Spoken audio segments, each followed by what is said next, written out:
Hey friends, so it's been a little while since I've done an update, since I've done a video of any kind for public consumption. So I just thought I would just take a few minutes today and do that.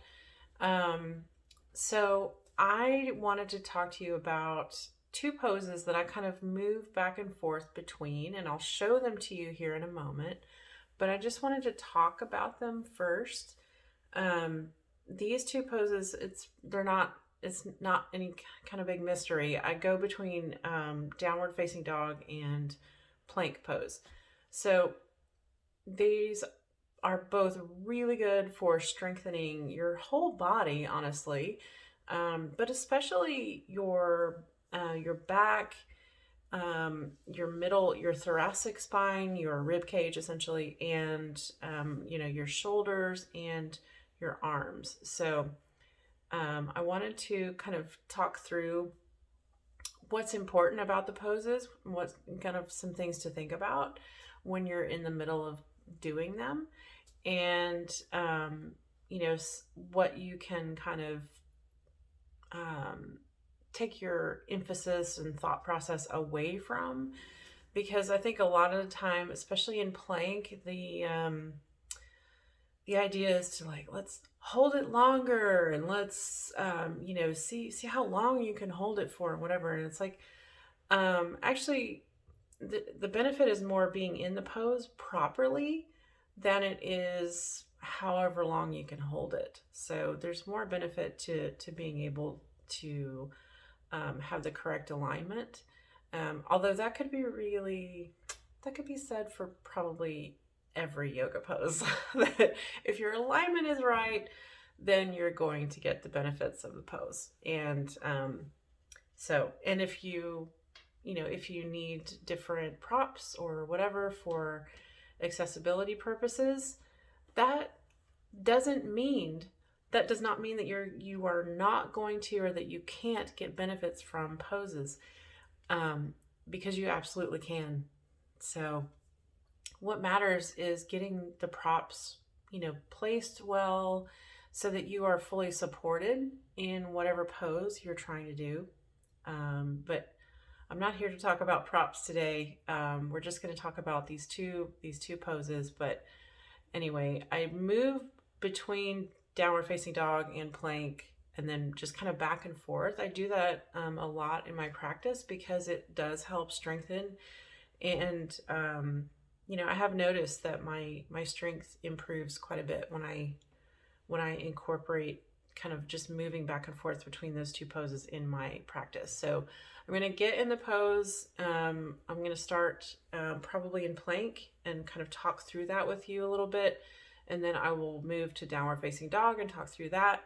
And then kind of show you just the progression of moving back and forth between them. So one moment and I will be right back. Okay, so I'm going to start in plank. And yes, I am wearing a funny t-shirt. It's Monday. What do you expect? All right, so with plank, if you have trouble with your wrists, just turn your hands out a little bit. You can actually move them closer to the edge of the mat. So I have trouble putting weight on my wrists sometimes. So always make sure that there's a little bit of a micro bend in your elbows. And so don't hyperextend. Make sure you're not doing that, okay? So, all right, so you want to make sure that think about between your shoulder blades, having space there, okay? Oh, this feels so good. You want to make sure that your shoulders and wrists are in alignment. And when I start to really feel it, that's when I move back to down dog. So in downward facing dog, I don't worry too much about trying to get my legs straight. That just doesn't happen for me much. What I do worry about is keeping my back straight and having a straight line from the top of my tailbone pointing to the sky all the way to the tips of my fingers. So that's what I think about. So I'm trying to create space in my back. Okay, so I'm not worried about the legs right now. Not even thinking about the legs. Only worried about my back. Okay? Note that my elbows are not hyperextended. Note that my head's not sinking down. Okay? And then I come back to plank. So another thing to think about here is not clenching your butt. Don't do that. Let your butt be loose. Think about your core. You want your core engaged. This definitely is a core strengthener, among other things. Think about your back being nice and straight with a natural curvature of the spine.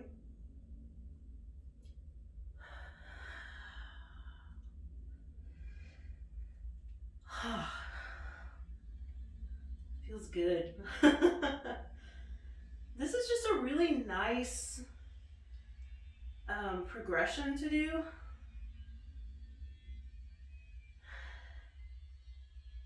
And I'm not warmed up at all, so you know, my heels are not going anywhere towards the ground and my knees are bent. And you know what? That's okay. That's just where I'm at right now. Okay, I think that's enough things to think about.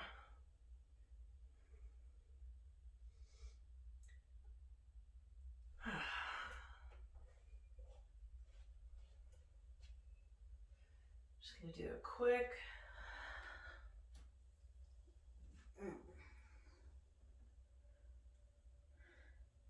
child's pose. What I'm actually doing here is stretching out my sides of my back.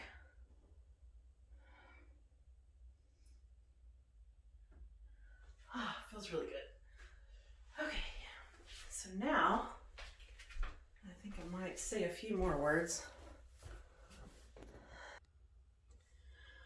Okay, so I'm back, and I think that'll give you plenty of things to think about when you are working in those two poses. So I like to just remember to create space between my shoulder blades, and that you can focus on in plank as well as in downward facing dog. So if you think about creating space between your shoulder blades where you know there's nothing scrunched here, it's just it's very open and very strong. It feels very sturdy and very stable when you can actually get your body into that position, as well as, you know, thinking about, I didn't even talk about the head, but you want to make sure that your neck is not strained. You just want to make sure that your neck is in a natural position. So, but I think that gives you enough things to think about and enough things to try, just kind of in those two poses. And again, just, I like to move back and forth between those poses. It's a really nice way to wake up and really engage your upper body, starting with the thoracic spine, the rib cage, and up. So give it a try. Let me know what you think. Bye.